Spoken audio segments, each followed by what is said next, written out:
आजची रेसिपी आहे आईच्या आजच्या झणझणीत बेसन. चला बघूया.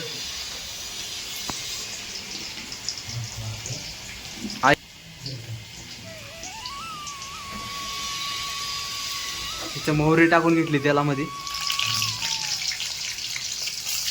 आणि लसूण टाकून घेतलेलं आहे.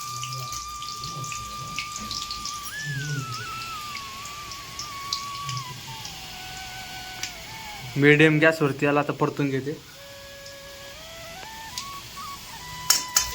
आता टाकून घेऊयात मध्ये पाणी.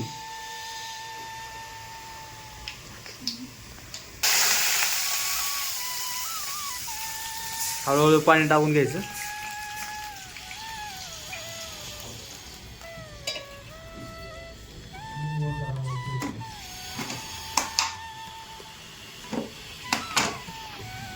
आता हळद टाकून घ्यायची. हळद टाकून घेतली.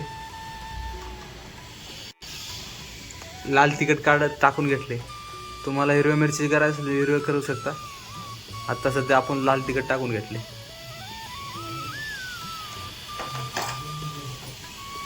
आता चवीनुसार मीठ टाकून घ्यायचं आपल्या.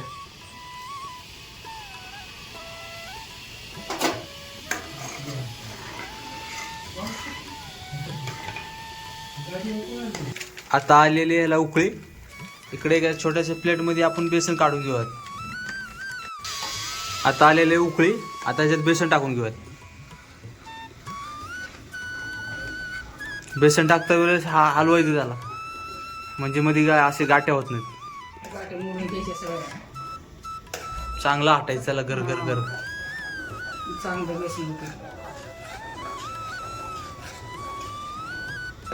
बेसन बी कसं असं गरगरीत होतंय मस्त.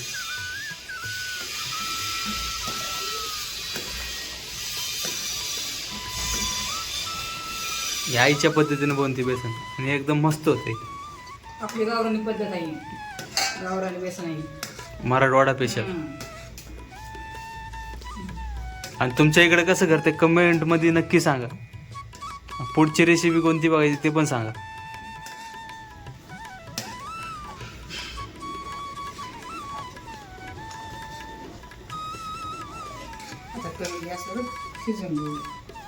कमी गॅस करून घ्यायचे एकदम.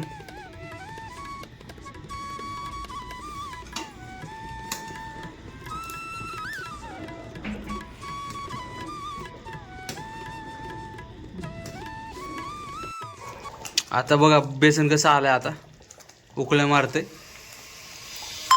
मस्त. मधल्या गाठी जे होते सगळे हे झालेलं. आता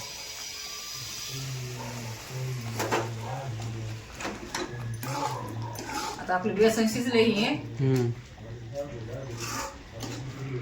आता थोड्या वेळाने उतरायचं. ही तू कुणाकडून शिकली होती बेसन बनवायला? आई बनवत होती ना मोठी आपली. मग मोठे म्हणजे मोठ्या ऐकून तू शिकली. हा मोठी आईस बनवायची गावरान आपल्या खेड्यावरचं. तिथे शिकली मी. आईनं आईच्या शिकली. नक्की करून बघा तुम्ही. एकदम छान चव लागते. अशी चव लागते. भारी होते. भारी लागते बेसन खायला. भाकरीन बेसन खायची एकच नंबर लागते. झाले चालू केलो. आता आपलं बेसन शिजून झालेलं आहे. आवडलं असलं तर लाईक करा, शेअर करा आणि कमेंटमध्ये सांगा.